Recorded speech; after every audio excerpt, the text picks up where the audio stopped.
Hello, hello, hello, que le Seigneur vous bénisse. Ici, c'est votre serviteur, l'apôtre Billy.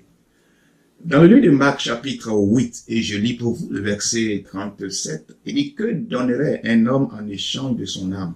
Je reprends. Que donnerait un homme en échange de son âme? L'âme est très importante. Quand on parle de l'âme, entendez par là, ce qui est en nous, qui fait nous. Quand on parle de l'âme, entendez par là, ce pourquoi nous existons, par exemple. Quand on parle de l'âme, entendez par là l'habilité de décider, l'habilité de désirer les choses, la réflexion. Quand on parle de l'âme, on parle aussi de l'émotion, on parle de sentiment, de l'affection. Quand on parle de l'âme, on parle de l'habilité d'avoir des relations, non seulement avec le prochain, mais aussi avec Dieu. Quand on parle de l'âme, entendez par là ce que Dieu a mis dans le corps et qui nous permet de faire ce que nous avons à faire. Un corps sans âme, c'est un corps qui ira au cimetière. L'âme, c'est la vie dans le corps. Et Dieu dit ceci, que donnera un homme en échange de son âme? Ça veut dire que nous ne devons jamais troquer nos âmes avec quoi que ce soit dans ce monde. Ça veut dire que nous devons préserver l'âme. Nous devons la prendre très au sérieux. Nous ne devons pas connecter l'âme à n'importe quelle chose. Nous devons la garder précieusement. Ça veut dire, tout ce qui est haine, qui est logé dans le corps, qui est logé dans l'âme, nous devons faire tout pour que la haine parte. Par quoi? Par le pardon. Nous devons nous débarrasser de tout ce qui est amertume, qui peut abîmer l'âme. Le manque de pardon, l'égoïsme, l'envie, toutes ces choses fatiguent l'âme. La vision négative, vous voyez ça, toutes ces choses peuvent dégénérer l'âme. En 1996, il y a une grande tragédie qui s'est passée dans ce monde. Une compagnie aérienne a perdu l'un de ses avions. L'avion s'est écroulé et plus de 230 personnes ont péri. La compagnie, c'était WA en anglais.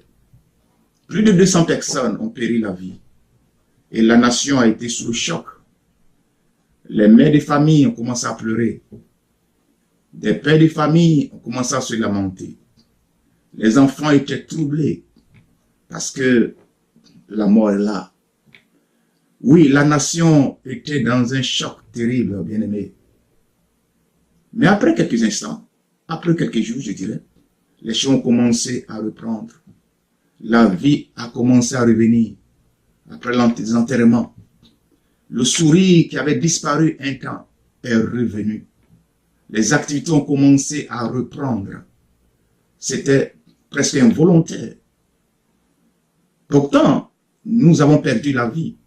Pourtant, des parents sont perdus. Pourtant, des pères de famille ont disparu.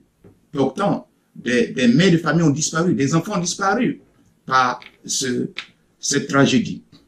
Mais ça n'a pas empêché que les membres des familles recommencent la vie en se donnant, en réfléchissant, en repartant de nouveau. La vie est très précieuse. Malgré la douleur que ces mères de famille ont sentie, et ces pères de famille, ces enfants, vous voyez, à un certain moment donné, ils ont décidé de leur ego, comme on dit en anglais, de continuer la vie. Bien aimé, il y a des choses qui peuvent arriver à l'homme sur la terre, qui peut m'affliger l'âme, qui peut affecter l'âme, qui peut m'affecter la force. Mais il y a une chose, que ces choses arrivent, il y a une autre chose de conserver ou de demeurer dans ces choses-là qui affectent. C'est pour cela, pour que la vie ou l'âme soit conservée, il faut faire la part des choses. Il faut rejeter ce qui n'est pas bon. Il faut abandonner les mauvaises choses, par exemple la haine. Il faut soigner son âme.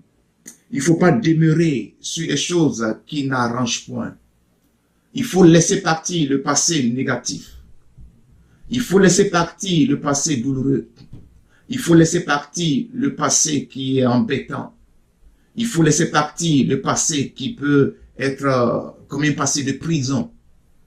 Et par la grâce de Dieu, par la puissance du sang de Christ, par l'amour de Dieu, vous verrez que cette décision, basée bien sûr sur le Christ, vous permettra de move on et d'avoir une vie pleine. Parce que l'âme, elle est plus que toute chose.